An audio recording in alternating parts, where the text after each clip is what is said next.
Stage भी और आवाम भी। खैर, हजरत के हुक्म पर मैं शुरुआत करूं पड़ोसियों के हुकूक से, चूँकि माँ बाप के हुकूक भी बयान करने हैं और पड़ोसियों के भी, और बाकी मुसलमान के एक दूसरे पर जो हुकूक हैं वो हज़रत ही ने हुक्म दिया बिलग्राम शरीफ से। तो कारी साहब बता रहे थे कि हज़रत चाह रहे थे इस मौजू पे आप तकरीर करें, तो हमने कहा ठीक है, इंशाअल्लाह कोशिश करेंगे कि अल्लाह ताला हमें आपको सबको सच कहने की और सच पे अमल करने की तौफीक अता फरमाए, आमीन। और ये बात ठीक है कि हुकूकुल इबाद के बग़ैर कामयाबी आपको नहीं मिलने वाली है, और हुकूकुल इबाद का मामला बहुत सख्त है। पड़ोसियों के हुकूक हों, माँ बाप के औलाद पर, औलाद के माँ बाप पर, बीवी के शौहर पर, शौहर के बीवी पर, भाई के भाई पर, एक पड़ोसी के दूसरे पड़ोसी पर, एक मुसलमान के दूसरे मुसलमान पर, एक मुस्लिम के नॉन मुस्लिम पर, नॉन मुस्लिम के मुसलमान पर। तो ये जितने भी हुकूक हैं, यहाँ तक के इस्लाम में तो जानवरों तक के हुकूक हैं। आप इंसानों की बात छोड़िए, इस्लाम में बेज़बानों तक के हुकूक हैं। सही जो रिवायात हैं उससे ये साबित है कि एक औरत ने एक बिल्ली को प्यासा मार दिया, बांध दिया था उसको, बिल्ली को, बेज़बान थी बिल्ली, इंसान तो नहीं है। तो उस बेज़बान पर जुल्म की वजह से उस औरत को जहन्नम में डाल दिया गया। तो जिस मजहब में आप तसव्वुर कीजिए कि जिस मजहब में बेज़बान बिल्ली का इतना अहम मकाम है कि उस पे आप जुल्म करेंगे सजा मिलेगी आपको, तो आप अंदाजा लगाइए कि उस मजहब में एक मुसलमान का दूसरे मुसलमान पर कितना बड़ा हक होगा। सुभान अल्लाह। और फिर मुसलमानों में आ जाओ तो आपस में रिश्तों में जितना जैसे रिश्ता करीब होता जाएगा वैसे ही हक भी बढ़ता चला जाएगा। और बेज़बान पर रहम करने का भी सवाब है। बुखारी शरीफ में हदीस मुकर्रर है, एक जगह से ज्यादा आई है। हुजूर इरशाद फरमाते हैं कि एक बदकारा औरत थी, बदकारा, कानत फाहिशतन, बदकारा औरत थी। पहले ये व्यवस्था नहीं होती थी पानी की जैसे अब है। पहले तो कुएं से निकाल के पीते थे ना पानी। इस वक्त जो जनरेशन है नौजवान, इनको तो समझाना पड़ेगा कि तुमने वो दौर नहीं देखा जो तुम्हारे बाप दादाओं ने देखा है। आपने तो आंख अपनी तो माशाल्लाह लाइट देखी है आपने, और आपके बाप दादाओं ने वो जमाना देखा है कि लाइट ऐसे आती थी कारी इलियास साहब जैसे अपने संबल में ट्रेन आती है, आती ही नहीं है। खैर, तो वो दौर था। वो बेचारी औरत जा रही थी, गुजरी हुई, उसको प्यास लगी, उसने पानी पिया। बुखारी शरीफ की हदीस है, ये कहानी शरीफ नहीं है, हदीस शरीफ है। हाँ, झूठी बात नहीं है, ये हुजूर का फरमान है। उसने पानी नोश किया। खैर, उसने प्यासे कुत्ते को देखा, उसे भी उसने पानी पिला दिया। उसको बस तरस आ गया प्यासे कुत्ते को देख के, बस ख्याल आया, रहम आया, उसने उस कुत्ते को पानी पिला दिया। अल्लाह की रहमत देखो साहिबो, अल्लाह कितना खुश होता है दूसरों पर रहम दिली करने से, दूसरों पे दया करने से, दूसरों पर प्रेम के गुलाब खिलाने से, मोहब्बत के दीप जलाने से। कितना खुश होता है अल्लाह पाक कि उस प्यासे कुत्ते को पानी पिलाने की वजह से खुदाए पाक ने उस बदकारा औरत को माफ फरमा दिया, जन्नत में मकाम अता फरमा। इसलिए मैं अक्सर वो 4 मिसरे पढ़ा करता हूं, आपने मेरी तकरीरों में सुने होंगे कि जब बेज़बान को पानी पिलाने का इतना सवाब है तो इंसान को पानी पिलाने का कितना सवाब होगा। हुस्न अखलाक की अनमोल निशानी दे दो, गम के ठहरे हुए दरिया को रवानी दे दो। तुम हुसैनी हो तो एहसान के मशकीजे से कोई दुश्मन भी अगर मांगे तो पानी दे दो।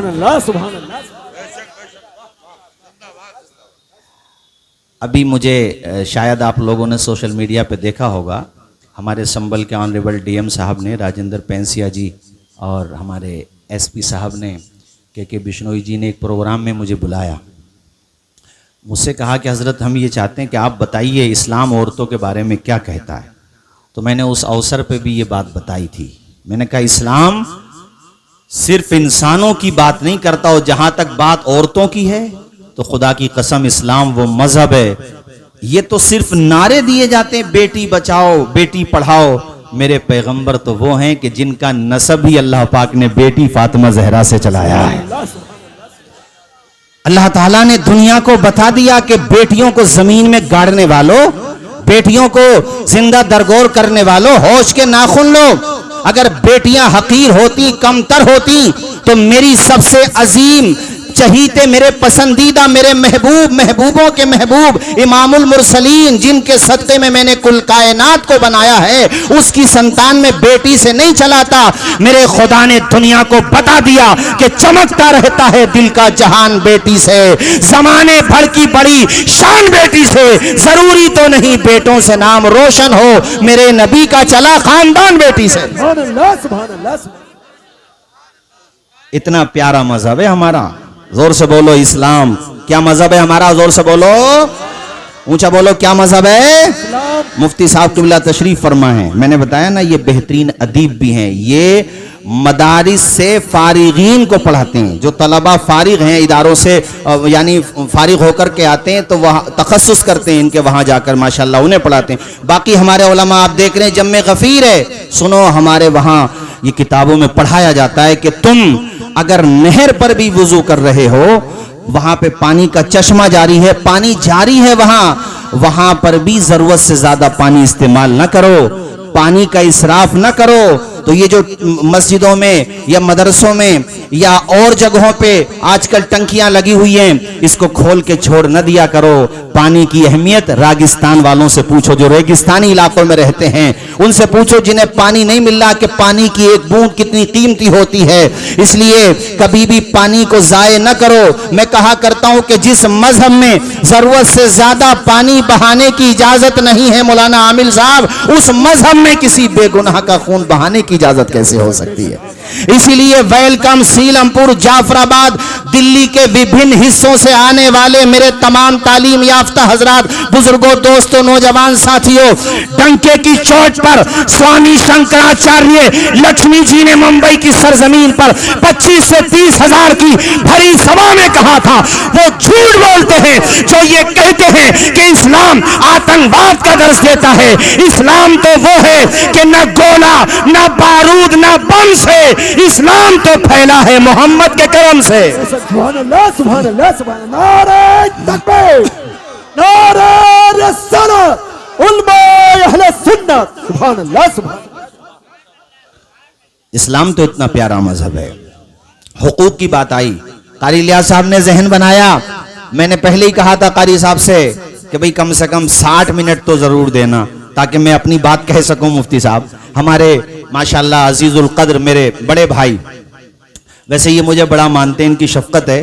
नूरुन नबी के इमाम हमारे हजरत मौलाना मोहम्मद अली साहब, ये उसी इदारे से फारिग हैं जिस इदारे में मैंने भी तालीम हासिल की है। उनके करीब में मुदर्रिस साहब भी बैठे हुए हैं माशाल्लाह। अल्लाह ताला सबको सदा बहार रखे, जोर से बोलिए आमीन। मुस्तफ़ा मस्जिद से भी तशरीफ लाएं, अलग अलग जगहों से अल्लाह पाक सबको खूब बरकतें अता फरमाए। और आपके जलसे में आवाम में आस पास के लोग नहीं हैं, बल्कि संगम विहार से हमारे इलियास भाई तशरीफ लाएं, मुफ्ती इलियास साहब और हमारे कारी साहब।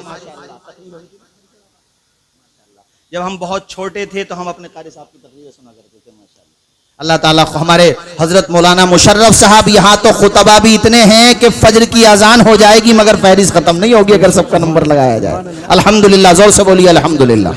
खैर, मैं ये बात बताना चाह रहा था, वो हदीस मुझे इस मौके पे याद आई, इससे इबरत मिलती है।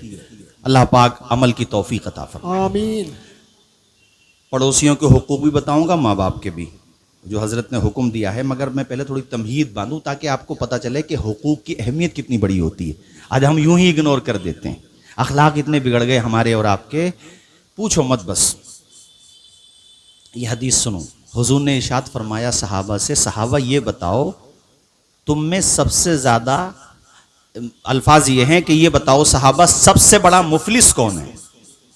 उसमें तुम में के अल्फाज नहीं है, मतलब सबसे बड़ा मुफलिस कौन है। फकीर, मुफलिस फकीर से भी नीचे दर्जे का होता है। मुफलिस कौन है? अब जाहिर है इसका सवाल आप भी यही दोगे, इसके जवाब आप भी यही दोगे कि भाई जिसके पास खाने पीने को ना हो, रहने को मकान ना हो, पहनने को कपड़े ना हो, यही तो जवाब दोगे। सहाबा ने भी यही जवाब दिया। हुजूर ने फरमाया कि मुफलिस कौन है? कहा या रसूलल्लाह जिसके बाद खाने पीने को ना हो, पहनने को कपड़े ना हो, सर छुपाने को छत ना हो। हुजूर ने फरमाया नहीं, सुनो दिल्ली के भाइयों सुनो, और इसे लिख के ले जाओ दिल की तख्ती पे और मोबाइल में रिकॉर्ड करो, दूसरों को भेजो। ताकि तुम्हें पता चले कि सबसे बड़ा मुफलिस कौन है। हुजूर ने इरशाद फरमाया, सहाबा जानते हो सबसे बड़ा मुफलिस कौन है? फरमाया, सबसे बड़ा मुफलिस वो है जो क़यामत के दिन नेकियों के अंबार लेके आएगा। ताज्जुब हो रहा है ना? ताज्जुब हो रहा है कि नहीं? नेकियों के अंबार होंगे उसके, बहुत नेकियां होंगी उसके पास, कमी नहीं होगी नेकियों की।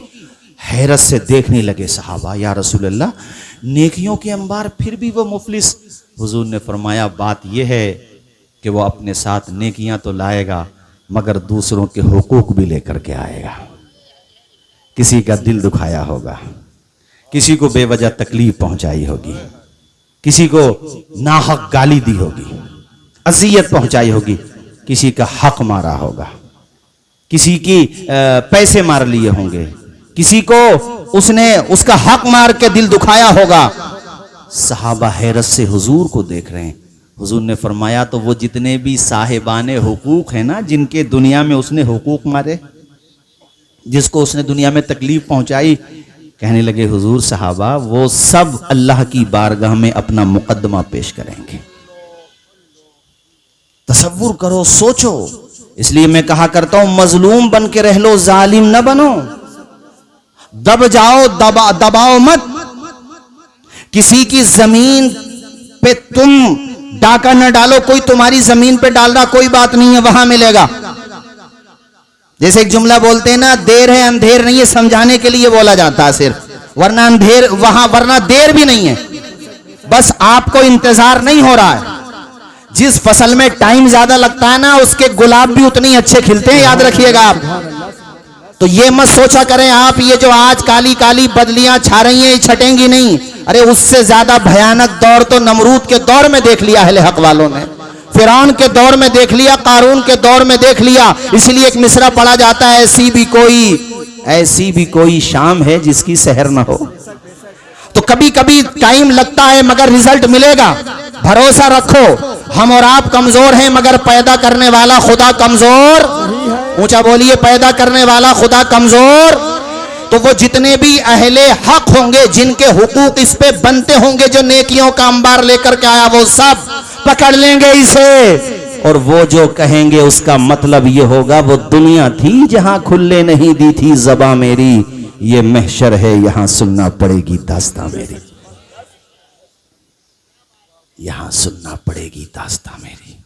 बिल्कुल ही उल्टा हो जाएगा मामला। यहां जितने आपको रॉयल नजर आ रहे हैं ना, जितने रॉयल नजर आ रहे हैं आपको, यहाँ जितने आपको एडवांस नजर आ रहे हैं, आपको उन्हें देख देख के ना कभी कभी एहसास कमतरी का शिकार होना पड़ता है। खुदा की कसम बिल्कुल उल्टा होगा मामला, वहां बिल्कुल पलट जाएगा। इल्ला ये कि वो रॉयल, इल्ला ये कि वो अच्छे लोग हों और उस्मान गनी के रास्ते पे चले हों, सुभान अल्लाह, अब्दुर रहमान इब्ने औफ के रास्ते पे चले हों। वरना तबाही और बर्बादी के अलावा कुछ मिलने वाला, बुर्जे दुबई बनाने वाला, दुबई को कितना बेहतरीन मुल्क बना देने वाला जिस दिन मरा, अब तो एक्स हो गया, पहले ट्विटर कहते थे, एक नंबर पे उसकी कब्र ट्रेंड कर रही थी। और हर लिखने वाला यही कह रहा था कि सोने चांदी के बर्तनों में खाना खाने वाला भी बिलाखिर अपने साथ कफन के 5 ही कपड़े लेके गया। बेशक बेशक बेशक। दफन वो भी बरगों के नीचे हो गया, मिट्टी के नीचे हो गया। मैं हजरत हातिम असम का एक वाकया पढ़ रहा था, मुझे बड़ी इबरत हुई। अल्लाह करे हमें आपको सबको अमल की तौफीक मिले। उन्होंने अपने मकान में कब्र खोद रखी थी और उसमें चले जाते थे काफी देर।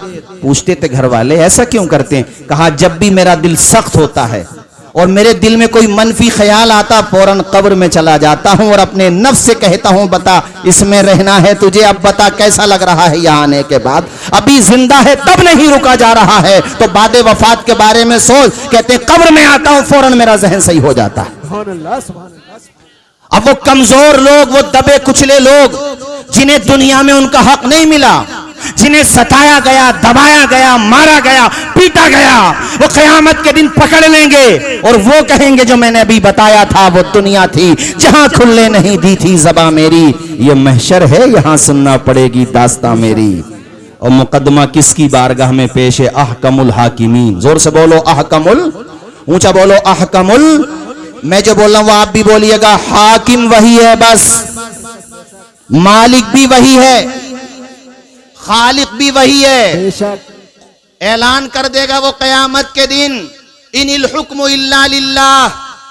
और कुरान पाक में ये भी आया, अल्लाह पाक ने एक जगह फरमाया 24वें पारे में, कहां है हुक्मरान आए वो निकल निकल करके। सन्नाटा पसरा होगा, अल्लाह की कसम कोई आवाज नहीं आ रही होगी। मालिक भी अल्लाह है, खालिक भी अल्लाह है, और हकीकी ताकत जिसके पास है वो सिर्फ और सिर्फ अल्लाह है। इसीलिए हमारे अकीदे की बुनियाद है ला इलाहा इल्लल्लाह। सारा मजमा पढ़े ला इलाहा। और इस अकीदे पर मजबूती के साथ अगर तुम्हें मुजस्सम ईमान देखना हो तो हमारे जैसे लोगों को न देखो। मुजस्सम ईमान देखना हो, फलस्तीन में दूध पीते बच्चों को देखो, छोटे छोटे बच्चों को देखो, मलबों के ढेर पे भी बैठे हैं, ऊपर से आग बरस रही है, तब भी उनकी जबान से अगर निकल रहा है तो पैदा करने वाले खुदा का नाम निकल रहा है। सुभान अल्लाह, सुभान अल्लाह, सुभान अल्लाह। ईमान होता है ये। जोर से बोलो ला इलाहा, अल्लाह के अलावा कोई माबूद नहीं, अल्लाह के अलावा कोई माबूद, वही माबूद है। भाई मौलाना आमिल साहब, दुनिया में जो हमें आपको ताकत जितनी भी है जिसके पास, वो मोहलत ही तो है। मैं तुम्हें एक मिसाल समझाता हूं, अल्लाह करे समझ में आ जाए। ये रुमाल देख रहे हो आप, इसके दो सिरे हैं, एक सीधे हाथ में एक बाएं हाथ में, है ना। तो हमारी जिंदगी भी ऐसे ही है, एक दुनिया में आना, एक दुनिया से, जोर से बोलो दुनिया से। तो ये सीधे हाथ में समझो दुनिया में आना, पैदाइश, बर्थ, आप बर्थडे जिस दिन आप पैदा हुए, और ये मरना इधर बाएं हाथ में। ईमानदारी से बताओ ये दोनों सिरे अपने हमारे आपके किसी के हाथ में हैं? तो ये इसको अगर मैं छोड़ दूं रुमाल को तो गिर जाएगा। तो जिंदगी भी ऐसे ही है, बस ना आना इख्तियार में है ना जाना इख्तियार में। बेशक सुभान अल्लाह, सुभान अल्लाह। किसी से पूछा नहीं जाता कि आप कहां जा रहे हैं, अनुमति नहीं ली जाती, वरना हर आदमी कम से कम अरबपति होना चाहेगा। पैदा होने से पहले कहेगा मैं तो अरबपति पैदा होऊंगा, मगर पूछा, जोर से बोलो पूछा, तो आने में इख्तियार रहा। आ रहा था तब भी रो रहा था, और जाएगा, आ रहा था तब भी भाई साहब इतना इख्तियार था कि दूध भी माँ ने पिलाया, नहलाया भी दूसरों ने। वो इंसान किस बात पे अकड़ रहा, मेरे समझ में ये बात नहीं आती। अच्छा, जाने में भी कोई इख्तियार नहीं है कि साहब ये बहुत बड़े आदमी है। मिसाल के तौर पे अमेरिका भी का प्रेसिडेंट हो और उसकी डेथ का दिन लिखा हुआ है, जिस दिन आएगा टाइम आएगा, ये नहीं है कि स्टे ले लो सुप्रीम कोर्ट चले जाओ, हैं? चलो प्रधानमंत्री और राष्ट्रपति जी से निवेदन कर लो, कोई नहीं, सिस्टम रखा ही नहीं है मेरे खुदा ने, फैन पटका वहां पे है ही नहीं। जब टाइम आएगा, रक्षा चलाने वाला हो, फेरा लगाने वाला हो, कमजोर हो, दबा कुचला हो, या सोने चांदी के बर्तनों में खाना खाने वाला हो, खुदा की कसम सेकंड भर भी मौत इधर से उधर नहीं होती है। तो दूसरों के हुकूक मारने से क्या फायदा, किसी का दिल दुखाने से क्या फायदा, बद अखलाकी करने से क्या फायदा। अरे अपने आप को दूसरों से अलग समझने से क्या फायदा। बस एक बात याद रखना, सुबह मगरूर को वो शाम भी कर देता है, शोहरतें करके खत्म गुमनाम भी कर देता है। वक्त से आंख मिलाने की हिमाकत न करो, वक्त इंसान को नीलाम भी कर देता है। बेशक सुभान अल्लाह, सुभान अल्लाह। 12 साल लगे थे शद्दाद को जन्नत बनवाने में। कितने साल? सारा मजमा बोले कितने साल? दुनिया के सब बड़े बड़े इंजीनियर और राजगिरी का काम करने वाले, जब 12 साल में कंप्लीट हो गई उसकी जन्नत जो दुनिया में बनवाई थी, उसे बेवकूफ़ को ऐसा। तो तुम भी ना आजकल देखा करो ना, ऐसे लोग मीडिया में नजर आया करें तो समझ जाया करो पुरानी बीमारी है, पुरानी बीमारी है, लेटेस्ट वर्जन है उसका। तो बस यही समझ के, और फिर नमरूद का अंजाम देखा करो कि खुदा ने उसको मोहलत दी तो वो बेवकूफ़ ये समझा, हालांकि सिरे दोनों भी उसके हाथ में न थे, बस बीच में जो टाइम मिलता है जिंदगी में उसमें मोहलत मिल जाती है। उसमें ही मुफ्ती साहब कितनी मोहलत मिलती है, जैसे हमारी 55 साल की उम्र है, आपकी 60-70 साल की, तो वो जो बच एज है उसमें आपको मोहलत मिली है, ना आना इख्तियार में ना जाना इख्तियार में। तो आपको ये सवाल तो करना चाहिए, हजरत उसमें कितनी मोहलत मिलती है, तो उसमें कितनी मिलती है बताऊं। मुहद्दिस आज़म हिंद किचौल शरीफ के बहुत बड़े बुजुर्ग गुजरे हैं, उनसे एक साहब ने आके सवाल किया कि हजरत ये बताओ अल्लाह ने इंसान को कितना इख्तियार दिया है। वो बैठे थे, कहा बेटे खड़े हो जाओ तुम। वो खड़े हो गए जिसने सवाल किया था। जब वो खड़े हो गए, मुहद्दिस आज़म ने फरमाया एक काम करो, आप अपना एक पाँव उठाओ। उन्होंने उठा लिया पाँव। का दूसरा भी उठाओ, नहीं उठा पाया, फरमाया बस इतनी मोहलत दी है, इससे ज्यादा ताकत, जोर से बोलो, इससे ज्यादा ताकत नहीं है, बस इतनी ताकत है। तो जब ये सिरा और ये सिरा है ही पैदा करने वाले के हाथ में, तो बीच में जो मोहलत जोन है वो भी उसी के सुपुर्द कर दो ना, वो भी उसी के हवाले कर दो। और जिन बंदों ने अपनी मोहलत जोन को, अपनी जिंदगी को सुपुर्द खुदा कर दिया, वो कब्रों में जाके आराम कर रहे हैं, मगर चर्चा आज भी उनका हो रहा है। अरे 20-25 सालों में लोग नाम भूल जाते हैं। बड़े बड़े रजवाड़े, बड़े बड़े मुगल शासक, खिलजी शासक, बड़े बड़े ताकतवर लोग, सोना और चांदी के ताज पहनने वाले, जिनके इशारे अबरू पे दुनिया गर्दिश करती थी, लोग सामने आते हुए डरते थे, जिनके सामने जबान खोलते हुए कपकपाते थे, आज तुम्हें उनकी कब्रों के निशानात नहीं मिलेंगे। कब्रें मिलेंगी तो वहां कोई फूल डालने वाला नहीं मिलेगा, मगर वाह रे खुदा वालों, तुम्हारी कब्रों पर सलाम, तुम्हारी अजमतों को सलाम, तुम्हारी बुजुर्गी को सलाम। आज तो 12 साल गुजर गए ख्वाजा गरीब नवाज को, मगर दिल्ली हो, मुंबई हो, भारत हो, बर्रे सगीर हो, पूरी दुनिया हो, जहां जहां भी अहले ईमान पाए जाते हैं, वहां ख्वाजा गरीब नवाज पहचाने जा रहे हैं। अल्लाह अकबर। 1300 साल हो गए इमाम आजम अबू हनीफा को, कमो बेश 1250 साल हो गए इमाम शाफई को। इन बुजुर्गों का नाम क्यों जिंदा है? इसलिए कि इन्होंने ये सिराबी और बीच की जिंदगी सब सुपुर्दे खुदा कर दी। खुदा ने फरमाया, मेरे बंदो, तुमने अपनी जिंदगी मेरे नाम कर दी, मैंने अपनी मखलूक तुम्हारे नाम। दुनिया में रहे तब चर्चा रहा, आज है महबूब इलाही का आस्ताना। देखो, आम शख्सियत नहीं, बहुत बड़ी शख्सियत के मालिक कुतुबुद्दीन बख्तियार काकी का आस्ताना देखो, हजरत शाह अब्दुल हक मुहद्दिस देहलवी का आस्ताना देखो। जमाना गुजर गया, कलियर शरीफ चले जाओ, साबिर अलाउद्दीन कलियरी का रोजा देखो। ऐ मेरे दोस्तों, ये बुजुर्गाने दीन बरेली शरीफ चले जाओ, इमाम अहमद रजा के विसाल को भी 107 साल हो गए। 107 साल पे, 107 साल, मगर आज भी कोई जलसा होता जहां उनका नाम नहीं आता। किसी को लगता होगा शायद लोग पैसे दे के नाम बुलवाते हैं, ऐसा नहीं होता। ये पैसों से खरीदी हुई शोहरत नहीं होती है, ये अल्लाह ताला दिलों में पैदा फरमा देता है। सुभान अल्लाह। और ये ऐसा नहीं है, देखो जैसे ये लाइट जल रही है, मैं आंखें भी बंद कर लूँ ना तब भी इस पे कुछ असर नहीं पड़ेगा। ये लाइट है तो है, आप ऊपर कहो आसमान नहीं है, तो आपके नहीं कहने से क्या होगा। इमाम अहमद रजा उस शख्सियत का नाम है कि अपने तो अपने, दूसरे मसलक के बड़े उलमा, जिम्मेदार उलमा। और मैं जो कह रहा हूँ ना, मेरा मिजाज है कि मैं बगैर तहकीक के कोई बात नहीं कहता हूँ, क्योंकि माइक पे आप बोल रहे हैं तो आपको सिर्फ वहाँ पे जो बैठे हुए वो लोग नहीं सुन रहे हैं, कैमरों के जरिए न जाने आपकी बात कहाँ कहाँ तक जाती है। तो जो बात कहो, ये जो बोल रहा हूँ ना, इसको सर्च कर लेना यहाँ से जाने के बाद यूट्यूब पर, जो बता रहा हूँ। बड़े आलिम, दूसरे मसालिक के बड़े बड़े उलमा, खुदा की कसम एक आलिम ने तो यहाँ तक कहा कि हमारे सारे मुफ्तियों के फतावा एक तरफ और तन्हा इमाम अहमद रजा के फतावा एक तरफ। सुभान अल्लाह, सुभान अल्लाह, सुभान।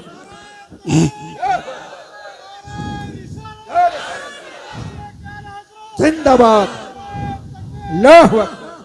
एक आलिम ने यहां तक कह दिए 100 साल का लफ्ज कहा उन्होंने कि हमारे उलमा के 100 साल के लिखे हुए फतावा और तन्हा इमाम अहमद रजा के फतवा। बात क्या है, जब इंसान पढ़ता है, अरे हम किताबों में हमने भी पढ़ा, चूंकि इमाम अहमद रजा से भी मंसूब ये प्रोग्राम है, थोड़ा 10-20 मिनट उस हवाले से भी बोलना चाहूँगा। हम लोगों ने किताबों में पढ़ा कि भाई जिन पानी से वज़ू होता है, जिन पानियों से, वो 7-8 और आगे बढ़ो तो 10-12, बस जैसे बारिश का पानी है तो उससे वज़ू कर सकते हैं आप, ओले का पानी है वो पिघल जाए तो उससे वज़ू कर सकते हैं, बहते हुए चश्मे का पानी, समंदर का पानी। तो ये पानी की अक़साम आते हैं कि इन पानियों से कितने पानी हैं, 8, 10, 12। मगर जिस इमाम अहमद रजा के नाम से ये जलसा हो रहा है, उन्होंने जब ये काइंड्स ऑफ वाटर पानी की जब किस्में बयान की कि कितने पानियों से वुजू होता है, तो खुदा की कसम आला हजरत का कलम लिखता चला गया, यहां तक कि उन पानियों की तादाद 150 के करीब हो गई। 150, अंदाजा लगाइए। और जिन पानियों से वुजू नहीं होता कमोबेश वो भी 150। तो मेरे साथियों 300 के आसपास वो किस्में हो गई जिनसे वुजू होता या नहीं होता, बल्कि 300 से बढ़ गई। ये शान है इमाम अहमद। मैं यही कहना चाह रहा था, मुफ्ती साहब फरमा रहे हैं आज तक मुताखिरीन मुतकद्दिमीन तमाम फुकहा की अजमतें अपनी जगह सराखों पर, मगर खुदा जिसको जितना चाहे उतना इल्म अता फरमा देता। मुतकद्दिमीन मुताखिरीन बेशक उन्हीं के फतावा, उन्हीं के जुज़ियात, उन्हीं के उसूल, उन्हीं के फुरू से इस्तिफादा किया और खुद उसका इकरार करते इमाम अहमद रजा, मगर अल्लाह ताला ने उनको ये शान अता फरमाई कि किसी ने उतनी किस्में पानी की नहीं की हैं। इसीलिए मैं कहा करता हूं, जिसने पानी को भी पानी कर दिया उस शख्सियत का नाम आला हजरत है। नारे तकबीर, नारे रिसालत, उलमाए अहले सुन्नत मसलक आला हजरत, नारे तकबीर, सुभान अल्लाह। पानी को भी पानी कर दिया। जोर से बोलो पानी को भी, जोर से बोलो पानी को भी। अरे वो एक साहब हज पे गए तो उस दौर में ये ऐसा नहीं था जैसे आप देखते हैं गुंबद खजरा, मतलब गुंबद खजरा था उसी जगह पे, लेकिन वहां पे तौसी का काम नहीं हुआ था, बल्कि वो 2 खजूर के दरख्त थे। तो उनकी नीयत गलत न थी। उन्होंने ये कहा कि कब हैं दरख्त गुंबद शहवाला के सामने। शायरों का ज़ौक़ होता है, कभी आप किसी शायर के साथ सफर कीजिए तो पूरा दीवाना आपको जब तक नहीं सुना देंगे, नहीं सोंगे न सोने देंगे। हाँ, शायर का ज़ौक़ होता है, उसका एक जुनून होता है, अच्छी बात है। इसी दौरान हमारे माशाअल्लाह हाँ नब्बाज हैं अल्हम्दुलिल्लाह, और कौम के लिए आवाज उठाते हैं, मिल्लत के लिए आवाज उठाते हैं, हजरत मुफ्ती अशफाकुल कादरी साहब माशाअल्लाह। और 22 नवंबर को ताल कटोरा स्टेडियम में बहुत बड़ी कॉन्फ्रेंस ये करने जा रहे हैं। आप तमामी हजरात जाएंगे कि नहीं जाएंगे, हाथ उठा के बताइए। और इंशाअल्लाह उसमें हुकूमत से भी मुतालबात किए जाएंगे, आप लोग तशरीफ ले जाइएगा। ऐसी आवाजों को जिंदा रखो जो तुम्हारे लिए बुलंद होती हैं। किसी से थोड़ा मोड़ा इख्तिलाफ घर में हो जाता है, मगर उन आवाजों की कदर करो, वरना लोग तुम्हारे लिए आवाज उठाना बंद कर देंगे। इसलिए आप इन आवाजों की कदर करो, अहमियत को समझो। खैर, तो शाहिर साहब ने क्या कहा, वो जो खजूर, आप यहां से जाने के बाद गूगल पे सर्च कर लेना, पुरानी तस्वीरें गुंबद खजरा की निकल आएंगी। 2 खजूर के दरख्त थे वहां पे। तो उसने शायर ने कहा, कब हैं दरख्त गुंबद शहवाला के सामने, मजनू खड़े हैं खैमे लैला के सामने, माज़अल्लाह। अब उसने क्या कहा, उन दोनों दरख्तों को मजनू कहा और हुजूर के रोज़ा शरीफ को उसने लैला का खैमे से तशबीह दी। बल्कि ये भी तशबीह की एक शक्ल होती है, जैसे हम आपसे कहते हैं कि आप शेर हैं, तो आप शेर थोड़ी हैं, इंसान है यार। मतलब ये कि शेर की तरह बहादुर हैं, ये मतलब होता है। तो ऐसे उसने कहा कि कब हैं दरख्त गुंबद शहवाला के सामने, मजनू खड़े हैं खैमे लैला के सामने। आला हजरत का इश्क ये था, तड़प गए, मेरे हुजूर के रोजे को खैमे लैला कहते हुए शर्म नहीं आती तुम्हें? पहला मिसरा तो ठीक है कि कब हैं दरख्त गुंबद शहवाला के सामने, दूसरा इस तरह पढ़ो और दूसरे से पहले अब पहला भी पढ़ो, तब तुम्हें लुत्फ आएगा और समझ में आएगा कि दुनिया इमाम अहमद रजा को आला हजरत क्यों कहती है, और 107 साल गुजरने के बाद भी जगह जगह उनका नाम क्यों लिया जाता है। उनका नाम किसी दुनियादार ने रोशन नहीं किया है, मदीने के ताजदार ने रोशन किया है। अजीजाने गिरामी, आला हजरत ने कहा इस तरह पढ़ो, कब हैं दरख्त गुंबद शहवाला के सामने, कुदसी खड़े हैं अर्शे मुअल्ला के सामने। मजमे में से नारा लगना चाहिए था तो मुझे ज्यादा अच्छा लगता। खड़े होकर लगा दो, खड़े होकर लगाओ नारा।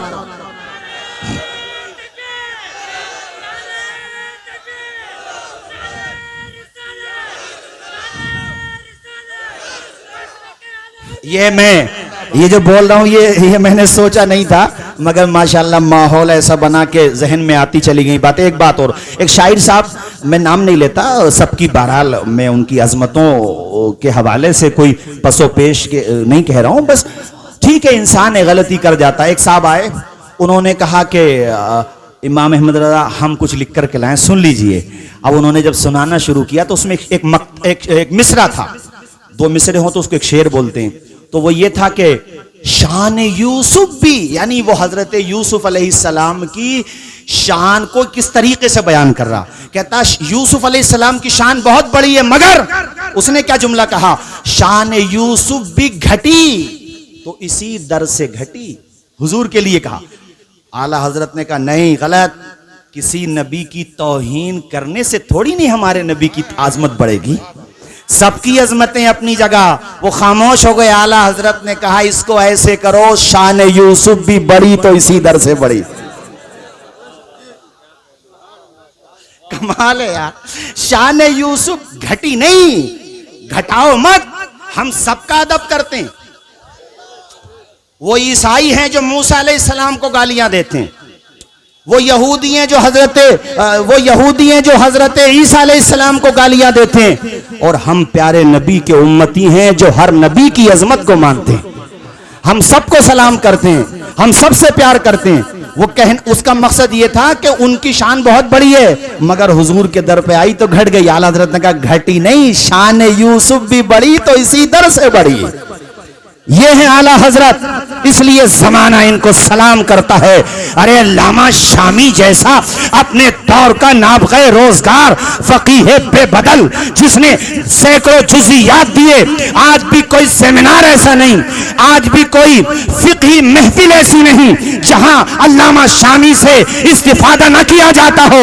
मगर जब हमारे आला हजरत का कलम चला, खुदा की कसम, आप मैं क्या जुमला यहां पे इस्तेमाल करूं, मैं नहीं बोलता, दूसरे मसलक के आलिम ने यह बात कही कि अल्लामा शामी की फतावा शामी को देखो और फिर फतावा रज़विया को देखो, खुद फैसला कर लोगे कि फिक़ही पाया किसका बुलंद है।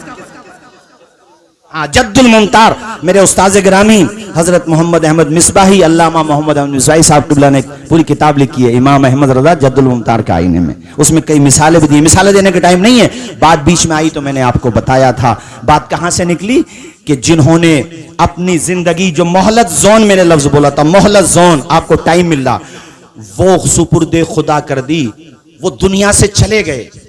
यार मैं इन युवाओं से पूछूं ना जो हिस्टोरियन, उनकी बात नहीं करता, जिनके सब्जेक्ट में हिस्ट्री है वो तो बता देंगे, लेकिन आज़ादी के बाद से ना दिल्ली में कितने चीफ मिनिस्टर रहे, सीएम की बात करो, एमएलए की तो छोड़ ही दो, सीएम के नाम नहीं बता पाएंगे दिल्ली में आज़ादी के बाद।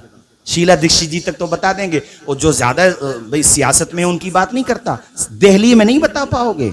और पीएम के लिए अगर मैं बात करूं ना तो चंद के नाम बता पाओगे, और 800-900 साल मुसलमानों को दौर रहा, 10-20 के नाम बता पाओगे, सबके 10-20 ज्यादा कह दिए मैंने, 5-7 के नाम बता पाओगे, नहीं बता पाओगे।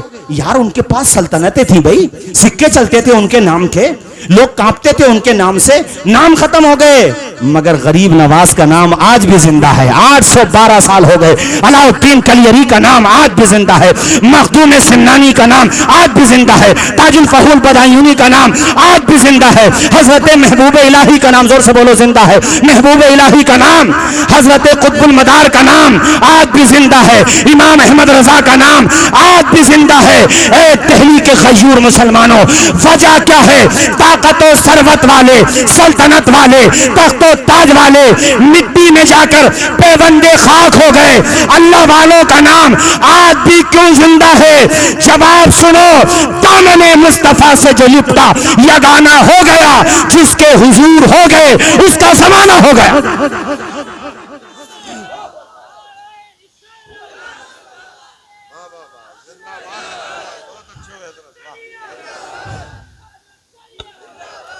जो सोच के लाया था वो भी तो मुझे बोलना है। बात आगे बढ़ गई, सारे हुकूक वाले वहां पे जमा हो जाएंगे, कहेंगे या अल्लाह हमारा हक दिला। वो खुदा, जोर से बोलो, जो अहकमुल हाकिमीन है। डरो, इंसाफ के दिन से डरो। है जिन सींग वाले जानवरों ने बेसींग वाले जानवरों को दुनिया में मारा होगा ना, अल्लाह पाक उनका भी बदला दिलवाएगा। कैसे? सवाल तो आना चाहिए हजरत, कैसे? जो बेसींग वाले जानवर थे ना दुनिया में, अल्लाह ताला उनको सींग अता फरमाएगा और सींग वालों को बेसींग कर देगा। अल्लाह पाक फरमाएगा बदला लो, क़यामत का दिन वो दिन है। इसीलिए तो कुरान ने कहा डरो क़यामत के दिन से। औरतों के हमल ज़ाये हो जाएंगे। एक दूध पिलाने वाली औरत अपने बच्चे से बेखबर हो जाएगी। ऐसा भयानक दिन है क़यामत का। हमारे वहाँ तो अब जलसों में क़यामत का जिक्र ही ख़त्म हो गया, महफिलों में ख़त्म हो गया, चाय खानों पे ख़त्म हो गया, जबकि वो आना है। ज़ोर से बोलो वो। और कुरान ने क्या कहा? व नराहु करीबा, वो दूर नहीं है, करीब है। जोर से बोलो, वो ऊंची ऊंची बिल्डिंगें देख के धोखे मत खाया करो। आसमान को हवाओं में परवास करता देखकर इंसान को ये ना सोचो कि कयामत पे कंट्रोल कर लेंगे। जो इंसान अपनी मौत पे कंट्रोल ना कर सका वो कयामत क्या रोकेगा यार। वो तो जो तुम देख रहे हो कुरान ने पहले ही कह दिया कि ये होना है। कुरान ने पहले ही कह दिया आफाक में हम अपनी निशानियां दिखाएंगे। सवारियों के बारे में कुरान ने कह दिया वयखलुकु मा ला तालमून, ऐसी सवारियां पैदा होंगी जिन्हें तुम नहीं जानते हो अभी। तो हर चीज कुरान के अंदर अल्लाह पाक ने बयान फरमा दी है, मगर उसमें कयामत भी है, आएगी कयामत। सोचो जरा, बेसींग वाले जानवर को अल्लाह सींग अता फरमाएगा। मुफलिस इससे बड़ा कौन होगा कि नेकियों के अंबार लाया था। आ जाएंगे वो सब। अल्लाह पाक फरमाएगा इतनी नेकियां तू ले ले अपनी, तेरे हिस्से में इतनी नेकियां आती। इसने तेरे इतने पैसे लिए थे ना, उस पैसे के बदले में इतनी नेकियां तू ले जा। अभी बची नेकियां इतनी तू ले जा। ये तेरा दिल दुखाया था, गाली दी थी इसने, इतनी नेकियां तू ले जा। मुझे बताओ, अपनी आंखों के सामने उजड़ता हुआ वो चमन देख रहा होगा, और वो भी ऐसी जगह कि जहां अब उसे चांस भी नहीं मिलने वाला नेकी कमाने का। सारी नेकियां खत्म। बताओ दिल्ली के लोगों, उससे बड़ा मुफलिस है कोई? ऊंचा बोलो, है कोई मुफलिस? अभी बात पूरी नहीं हुई। हुजूर फरमाते हैं लोग अभी भी बाकी रह जाएंगे जिनके दिल दुखाए होंगे इसने, जिनके हक मारे होंगे, वो अभी भी बाकी रह गए। अल्लाह पाक फरमाएगा तुम अपने गुनाह इसके गर्दन में डाल दो। अल्लाह अकबर। एक दफा आला हजरत ने एक बच्चे पे ना सख्ती कर दी, ऐसी आपकी तवज्जो नहीं थी, कोई बात निकल गई आपकी ज़बान से। जब आपका गुस्सा मतलब ठंडा हुआ, उस बच्चे को बुलाया, कहने लगे हजरत मैं तो आपका मतलब औलाद दाखिल हूँ हजरत, कोई बात नहीं। आपने डांट भी दिया। कहा बेटे मुझे माफ़ करो, मुझे माफ़। रोने लगे हैं, रोने लगे, माफ़ करो। आजकल क्या है, किसी मजदूर को कुछ भी बोल देता है, कोई भी चलता हुआ इंसान, गाली बक देता है, तकलीफ दे देता है। यार वो इंसान है, ये देख के अल्लाह ने तुझे देने वाला हाथ दिया है, उसे लेने वाला हाथ दिया है। जलील न कर किसी को, जलील है। आजकल मैं देखता हूँ हमारे हुजूर ने तो कहा पसीना खुश्क होने से पहले पहले उसकी मजदूरी दे दो।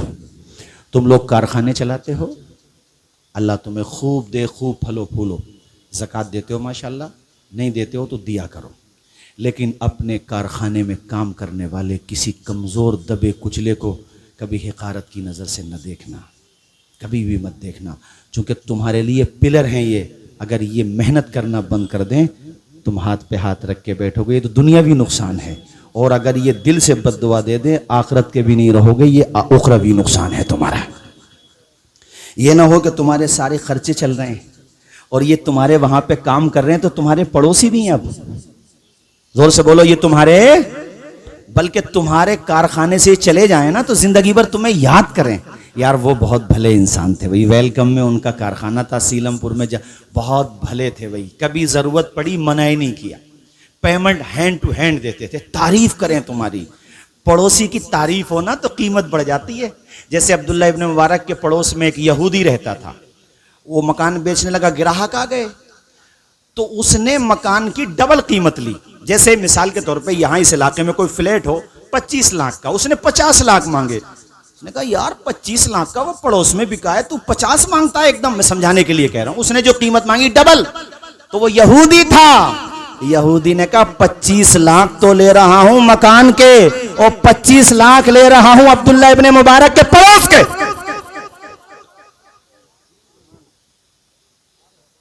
पड़ोस की भी कीमत होती है। अरे जोर से बोलो, पड़ोस की भी। हाँ, अच्छा पड़ोसी का, अब्दुल्ला इब्ने मुबारक जैसा पड़ोसी भी तो दे रहा हूं तुझे मैं। पड़ोसी अब्दुल्ला इब्ने ताहिर, बहुत बड़े आलिम, उनके पड़ोस में एक औरत रहती थी। उसको जरूरत हुई, मकान बेचने की बात आई, कोई साहब उसके घर पे पहुंचे, भाई हमने सुना है कि आप मकान बेच रही हैं। तो वो रोने लगी। इत्तेफाक ये था कि वो अपने घर के दरवाजे पे थे, उन्होंने सुन ली पूरी बात। रोते हुए कहती है कि मजबूरी है, वरना मैं मकान कभी नहीं बेचती, इसलिए कि मुझे फिर ऐसा पड़ोस नहीं मिलेगा इतना अच्छा। ये आलिम दीन हैं, मुझे केयर भी करते हैं, ख्याल रखते हैं। उन्होंने ये जुमले सुन लिए और फिर घर पहुंच गए। कहा बहन तू अपना मकान न बेच। खैर वो चला गया जो ग्राहक था। बाद में कहा ए बहन ये बता तुझे ऐसी क्या परेशानी। कहा परेशानी क्या, मेरी 4 बेटियां हैं, मुझे इन बेटियों की शादी करना है, इसलिए ये मजबूरी थी। तो खुदा की कसम उन्होंने पड़ोसी होने का हक अदा कर दिया। उन्होंने कहा बहन तू फिक्र न कर, ये तेरी बेटियां हैं ना, मेरे लिए भी औलाद दाखिल है। फिर 4 की शादी अपने पैसों से की और उस तरह शादी की जिस तरह सगी बेटी की होती है, यानी लेन देन में भी कोई कसर नहीं की। कुछ चीजें उर्फ से ताल्लुक रखती हैं, समाज से। आप उसको जो है, हमारे वहां पर क्या है ना कि हर चीज को निगेटिविटी के एतबार से देखते नहीं। तो उन्होंने पूरा उसका लिहाज करा, 4 बेटियों को सम्मान के साथ रुखसत किया। तब उस खातून ने कहा था कि मालिक हर पड़ोसी को ऐसा पड़ोसी अता फरमाए, अल्लाह ने जैसा पड़ोसी मुझे अता फरमाया है। जरा जोर से बोलो ना यार सुभान अल्लाह। तुम जिस मजहब में हो ना, इस्लाम, उलमा तशरीफ फरमा, यहां पे पूछो इनसे। हुजूर फरमाते हैं पड़ोसी के बारे में इतनी दफा जिब्रील अमीन ने मुझसे कहा कि मुझे ख्याल आया पड़ोसियों को वरासत में हक तो नहीं दिया जाएगा। इतना सख्त। और पड़ोसी कहा गया है, पड़ोस में अगर गैर मुस्लिम भी हो ना और कभी मकान बेच के वो चला जाए, तारीफ करे तुम्हारी, अच्छे संकेत लेके जाए तुमसे, वो अच्छे संस्कार लेके जाए। हमारा इस्लाम तो यहां तक कहता है तरकारी ज्यादा बनाओ, और तरकारी बनाओ थोड़ा पानी ज्यादा कर लो, अपने घर से सालन पड़ोसी घर भेज दो। इस मामले में शहरों में मैं बुराई के तौर पे नहीं कह रहा हूं, मगर वीकनेस है। पड़ोसी छोड़ो, ये पता नहीं है ऊपर वाले मंजिल में, ऊपर वाले माला में कौन रह रहा है, नीचे वाली मंजिल में कौन रह रहा, अपने भाई का पता नहीं होता। ये मतलब शहर में वीकनेस है। खैर देहात में ये चीज नहीं होती, और कमियां होती हैं, मगर देहात में कोई पड़ोसी भूखा नहीं मरेगा। एक दूसरे को केयर भी करते हैं, ख्याल भी करते हैं। मैं ये कहना चाह रहा था, एक दूसरे का पूरा सम्मान करेंगे, लिहाज करेंगे। तो मेरे अजीज दोस्तों, ये पड़ोसियों के बारे में मैंने आपको बताया कि पड़ोसियों के साथ वो मैं 4 मिसरे पढ़ा करता हूं कि रूह की प्यास को अखलाक का प्याला दे दो, अपनी किस्मत के अंधेरों को उजाला दे दो, अपने रूठे हुए मौला को मनाना हो अगर, अपने हिस्से का पड़ोसी को निवाला दे दो। जरा हाथ उठाकर नहीं बोलोगे सुभान अल्लाह, और बुलंद आवाज से नहीं बोलोगे, हक अदा करोगे पड़ोसियों का। मुफ्ती साहब मैं कहना नहीं चाह रहा था, मगर अभी 4-5 दिन पहले मुझे बड़ी तकलीफ हुई आपके मोहल्ले में। मैं कहीं बाहर से आया था, मैं नाम भी नहीं लेता चूंकि मैं किसी की रोजी रोटी पे हमला नहीं करना चाहता। एक होटल है आपके यहाँ, मशहूर होटल है। खैर बद अखलाकी बता रहा हूँ मैं आपको, बल्कि मैंने जो मेरे कई आइज़ा अक़रबा उनको बताया भी कि यार बताइए। उससे तकलीफ इस बात की नहीं, तकलीफ हुई कि मुसलमान का अखलाक कितना गिरा हुआ, कितना खराब अखलाक है। मतलब कितना हैरत होती है कि हम लोगों को अभी बिजनेस करना भी नहीं आता। अपने कस्टमर से किस लैंग्वेज में बात करना, किस अंदाज में उससे बोलना है, बताइए कितना मतलब अखलाक से कितने गिर गए मुसलमान।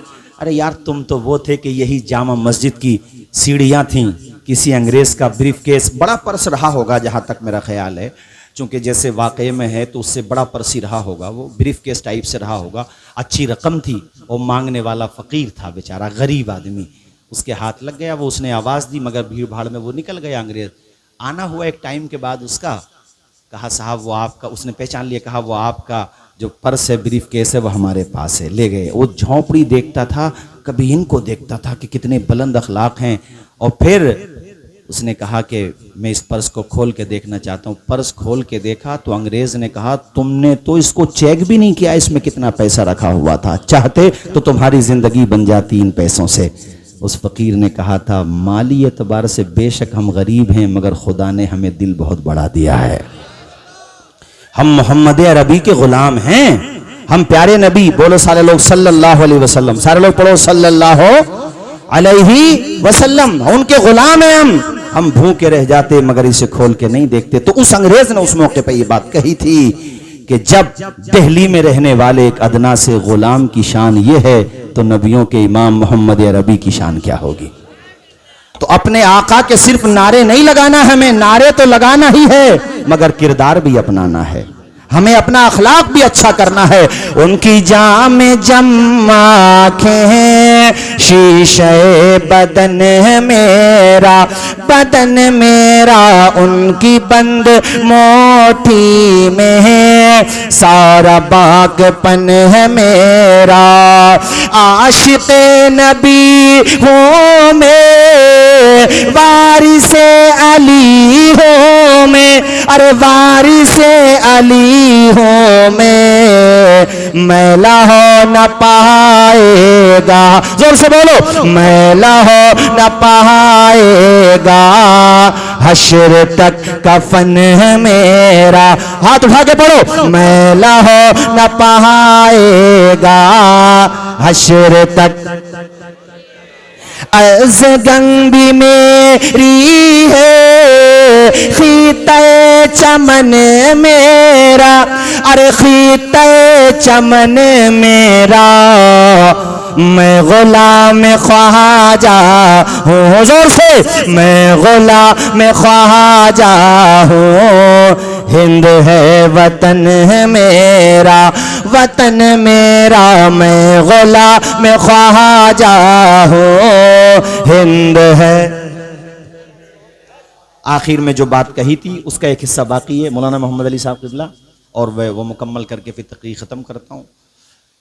माँ बाप के बारे में भी बोलने के लिए मुझसे कहा, हालांकि वो नहीं भी कहते तो मैं बोलता, क्योंकि हुकूक बयान हो सबके, तो इंसानी रिश्तों में सबसे बड़ा, जो खूनी रिश्तों में सबसे बड़ा हक हमारे ऊपर है वो हमारे माँ बाप का है। जोर से बोलिए, वो हमारे, सारे लोग बोलिए, वो हमारे। देखो, और मज़ाहिब में भी माँ बाप के बारे में मिलता है, मगर हुजूर ने जो उनकी अजमत बताई है ना, उसकी नज़ीर नहीं मिलेगी आपको। इंतहा कर दी, क्या फरमाया, बाप जन्नत का दरवाज़ा माँ के कदम के नीचे, ऊंचा बोलिए, माँ के कदम के नीचे। जब कदमों का आलम यह है तो माँ के सर का मकाम क्या होगा। जिंदा है ना माँ आपकी, माशाल्लाह, जिसकी माँ जिंदा है मुबारकबाद है, वो जिसका बाप जिंदा है मुबारकबाद है।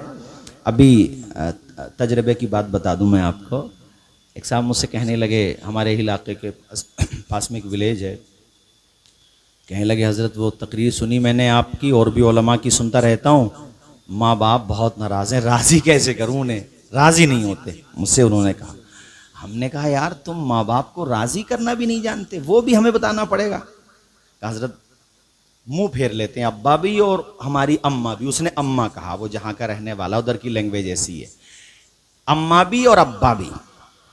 मैंने कहा मुंह फेर लेते हैं, कोई चांस नहीं। कहा हज़रत मुंह हमारी तरफ चेहरा भी नहीं करते। हमने कहा सुनो, एक फार्मूला हम आपको बता रहे हैं, इस्तेमाल करके देखो, इंशाल्लाह कॉल करोगे और मुस्बत कॉल करोगे, अच्छा जवाब आएगा। खैर, मैंने कहा सुनो, आज तक तुमने अपनी टोपी, अपनी पगड़ी दुनियादारों के पैरों में डाली है, एक दफ़ा बाप के पैर में डाल के देख। मैंने कहा सबके पाँव पकड़े हैं, माँ के पाँव पकड़ के देख।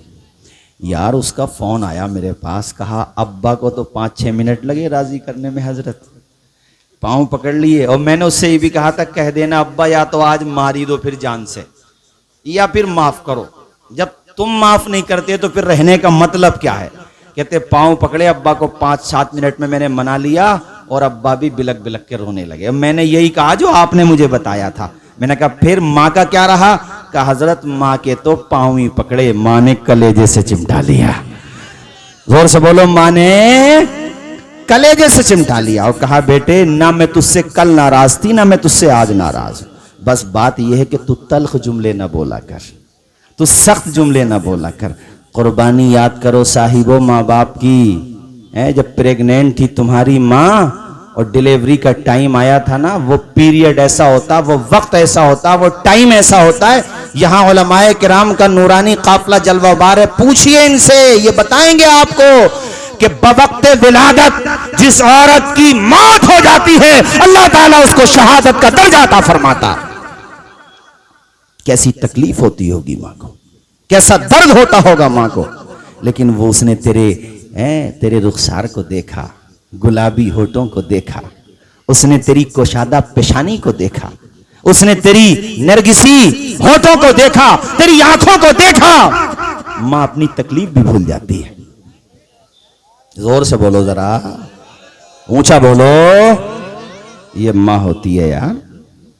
किसी और के बच्चे को लेकर बैठो जरा 1 घंटा, दिमाग खराब हो जाएगा। 20,000 रुपए भी तुम्हें कोई सैलरी देना किसी बच्चे को पालने की, 30,000 भी नहीं लोगे। बोले भैया हम अपने वेलकम में अपने वही काम करेंगे, सिलाई वाला, हमारे बस की बात नहीं है यार। पालन पोषण भी करो, फिर 1000 तरह के मामलात हैं 30,000 रुपए में। लेकिन ये माँ है, पूरी पूरी रात बुखार में थे, गोद में लेके बैठी रही यार। किस किस एहसान का शुक्रिया अदा करोगे अपने माँ बाप का, ये बताओ कौन कौन से एहसान का शुक्रिया अदा करोगे। इसलिए माँ बाप के चेहरे की झुर्रियों से नफरत ना किया करो, माँ बाप के खांसने से अदावत ना किया करो, बुरा ना जाना करो, बल्कि उनके चेहरे की झुर्रियों को सुन्नते मुस्तफा के सांचे में ढलने के बाद देख, रब्बे काबा की कसम तू भी यही कहेगा कि जमीन पर एक ही औरत दिखाई देती है, फकत माँ की मोहब्बत दिखाई देती है। ए बूढ़ी माँ, तेरे चेहरे की झुर्रियों की कसम हर एक लकीर में जन्नत दिखाई देती है।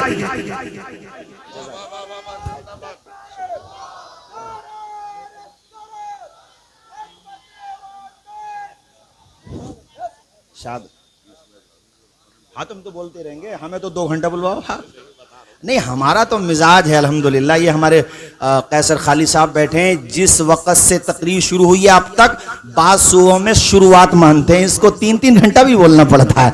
आमिल भाई हजरत से कहो वो आराम से आए, चूंकि जैसा जलसा अभी अभी हो रहा है ऐसा जलसा कभी कभी होता है ना। तो सुनेंगे कि नहीं सुनेंगे अभी। और हजरत इतने मुबारक कदम, ऐसी बाबरकत शख्सियत बिलग्राम शरीफ से तशरीफ ला रहे हैं कि आप देखोगे तो कहोगे बिलग्राम के जब इस सैयद का आलम यह है तो करबला में इमाम हुसैन का आलम क्या होगा। इतनी सादा सिंपल शख्सियत। तो 20 मिनट और सुनेंगे कि नहीं सुनेंगे। और हमारे नब्बाज़ कौम मिल्लत, मुफक्किर मिल्लत हजरत मुफ्ती अशफाकुल कादरी साहब भी मेरी मोहब्बत में वापस आ गए, वरना ये तशरीफ ले गए थे, जरूरी काम था और मैंने इनकी कॉन्फ्रेंस का ऐलान किया। आप जाएंगे, बल्कि इनकी नहीं, वो हमारी आपकी सबकी कॉन्फ्रेंस है। जाएंगे कि नहीं जाएंगे इंशाल्लाह 22 नवंबर को इंशाल्लाह। हाँ इंशाल्लाह। सुनिए भाई, मैं माँ बाप के बारे में बता रहा था। देखो, आपकी दिल्ली में जॉब करता है एक लड़का, रामनगर का। मैं जलसे में गया वहां। वैसे आपने मेरी तकरीरों में सुना होगा, चूंकि मैंने ये वाकया कई जगह सुनाया, और ये वाकया सुनाने का मकसद ये है कि ऐसा नहीं है कि सारी औलाद नाफरमान है, नहीं ऐसा नहीं है। आज भी बेशक बाज़ औलाद यार बहुत फर्माबरदार है, बल्कि माँ बाप की मिजाज के खिलाफ कुछ बातों को भी इग्नोर कर देती, ऐसी औलाद भी है बेशक। हाँ भाई, वो ये सोच करके नज़रअंदाज कर देती कुछ नामुनासिब बातों को कि हमारे माँ बाप ने भी तो हमारे साथ बहुत अच्छा किया है।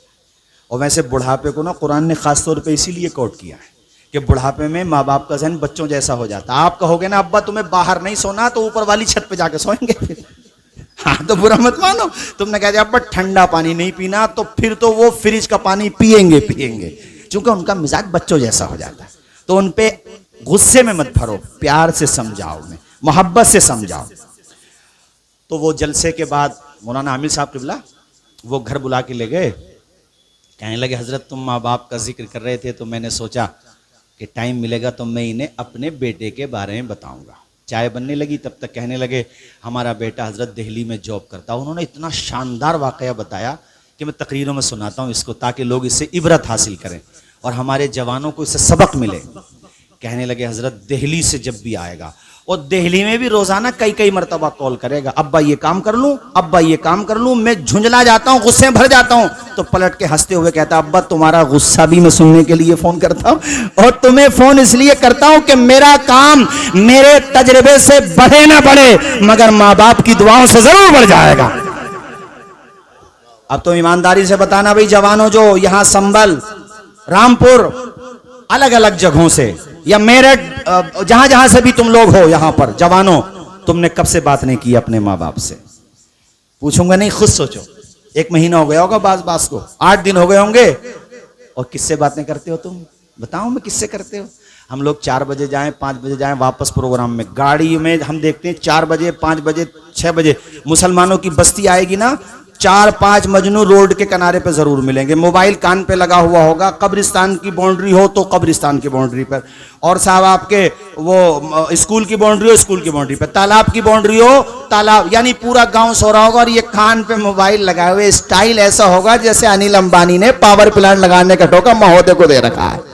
और ये क्या कर रहे हैं इस वक्त, किससे बातें कर रहे हैं? बाप से बात किए हुए 1 महीना हो गए और मोबाइल कान पे लगा हुआ है। किससे बातें हो रही हैं? वो जुबैर हसानी मुरादाबाद का शायर है, बेचारा अच्छा ना शरीफ पढ़ता, मुझसे कहने लगा जिधर देखो उधर ही इश्क के बीमार बैठे हैं, हजारों मर गए सैकड़ों तैयार बैठे।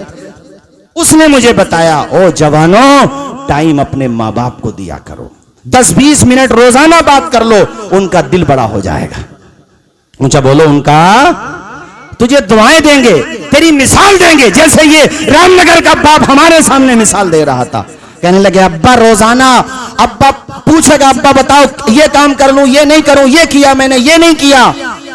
और हजरत दिल्ली से जब भी घर को आएगा, अल्लाह अकबर, अपने साथ वहीं से अच्छी क्वालिटी का तेल खरीद के लाएगा, या यही मार्केट से रामनगर से, और फिर अपने हाथों से मेरे सर में तेल डालेगा, सर की मालिश करेगा, सर दबाएगा। और ये जुमले जब वो कह रहे थे ना, इमोशनल हो गए, भावुक हो गए, रोने लगे। और अगले जुमले तो ऐसे बोले कि हम लोग भी रोने लगे। मुफ्ती गुलाम मुस्तफ़ा नईमी साहब भी मेरे साथ थे, हाँ मुझे याद आया, वो रोने लगे, आंखों में आंसू आ गए। कहने लगे हजरत सर दबाता। मैंने पूछा कितनी उम्र होगी? कि हजरत उम्र बाल बच्चों वाला है, बड़ा बेटा, अब ये मुझे ठीक से याद नहीं रहा कि बड़ा बेटा कहा था या बेटी, ये मुझे याद नहीं रहा। कहा बड़ा बच्चा जो है उसका ये कह लो बेटा या बेटी, 14 साल का बताया, ये मुझे याद है, 14 साल का। हजरत उसके बेटी बेटा, इसके कौन हो गए बोलो? पोती, बोलिए ना, पोती पोता। कहते वो मेरे पांव दबा रहे होते हैं और मेरा बेटा मेरा सर दबा रहा होता। कहने लगे मौलाना मिसबाही साहब, अब मुझे बताओ, जिसे ऐसी फर्मा बरदार संतान मिली हो और संतान की संतान मिली हो, उसे जिंदगी में और क्या चाहिए? उसे जिंदगी में और क्या चाहिए? बाप इतना खुशनसीब हूं मैं कि मेरा बेटा औलाद वाला। एक जुमला और कह दूं यहां पर, ये उन्होंने नहीं कहा, ये मैं कह रहा हूं। बूढ़ा बाप तुम्हें डांट दे और तुम पलट के जवाब भी न दो, तो खुदा की कसम उस बूढ़े बाप का ना कई पली खून बढ़ जाता। संबल में मुहावरा है, कई पली खून बढ़ना, है ना, कई पली खून बढ़ जाता है कि यार जवान बेटा मैंने डांट दिया, इसने कुछ भी नहीं कहा पलट करके, कई पली खून बढ़ जाता, उसका हौसला मिलता है। सिलसिले कलाम जारी रखते हुए उन्होंने हमें बताया कि हजरत सर दबाता है, सुकून मिलता है, तो मैं आंखें बंद कर लेता हूं और उन्हें यह लगता है कि आप बैठे रहिए, हजरत यहीं पर तशरीफ लेकर के आएंगे, आप बैठे रहिए, हजरत की तशरीफ आवरी माशाल्लाह यहीं पर होगी, हजरत यहीं आएंगे। आप अपनी जगह से जाएंगे तो फिर कुर्सियां आपको नहीं मिलेंगी, आप बैठे हैं जो जगह है वो जगह भी परेशानी होगी, आप अपनी जगह पे रहिए। बस कुछ ही देर में हजरत आने वाले हैं इंशाअल्लाह, बस आने ही वाले हैं, और जब हजरत आ जाएंगे तभी ये वाकया मुकम्मल करूंगा। तब तक मैं आपको ये 2 मिसरे सुना देता हूं। वो जीते जी दुनिया में जन्नत का मजा लेंगे, वो जीते जी दुनिया में जन्नत का मजा लेंगे, जन्नत का मजा लेंगे, जो बाप को खुश रखेंगे और माँ की दुआ लेंगे। अब खड़े हो जाइए, नारा लगा दीजिए। नारे तकबीर, नारे तकबीर, नारे रिसालत, नारे रिसालत। हुजूर सैयद वैसे मियां साहब क़िबला। हुजूर स्टेज भी अपनी जगह पर बैठ जाएं आप और हजरत की ज़ियारत करें। माशाअल्लाह हमारे मौलाना अब्दुल करीम साहब भी तशरीफ लाए, माशाअल्लाह, अल्लाह ताला खूब बरकतें अता फरमाए। और बस ये जो मैं वाकया बता रहा था 2 मिनट में इसको मुकम्मल करूं, उसके फौरन बाद हजरत के हवाले माइक कर दिया जाएगा कि उन्होंने फरमाया कि मेरा बेटा मेरा सर दबा रहा होता, मुझे सुकून मिलता, उसको लगता है कि अब्बा सो गए, जबकि मैं जाग रहा होता हूं। तो फिर वो पैरों की तरफ जाता है, कदम बोसी करता है और पैरों को चिमट के वो रोने लगता है। अल्लाह अकबर कहते हैं कि मैं अपने बेटे का हाथ पकड़ता हूँ, उसके बाजू पकड़ता हूँ, उसे सीने से चिमटा लेता हूँ और उस मौके पर अल्लाह की बारगाह में ये दुआ करता हूँ कि मालिक हर माँ बाप को ऐसी ही औलाद अता फरमा जैसी औलाद अल्लाह ताला ने मुझे अता फरमाई है। बस ये 4 मिसरे माँ बाप के हवाले से जो हजरत ने हुक्म फरमाया था उसी पे तकरीर हो गई और यहीं पे मैं अपनी गुफ्तगू खत्म कर दूंगा कि घर से निकलो तो माँ का हाथ सर पे रखवा लो, बाप का हाथ चूम के घर से निकलो और ये कहते हुए अपने घर को अलविदा कहो कि हमारे कुछ गुनाहों की सजा भी साथ चलती है, अब हम तन्हा नहीं चलते, दवा भी साथ चलती है। अभी जिंदा है माँ मेरी, मुझे कुछ भी नहीं होगा, मैं घर से जब निकलता हूँ दुआ भी साथ चलती है।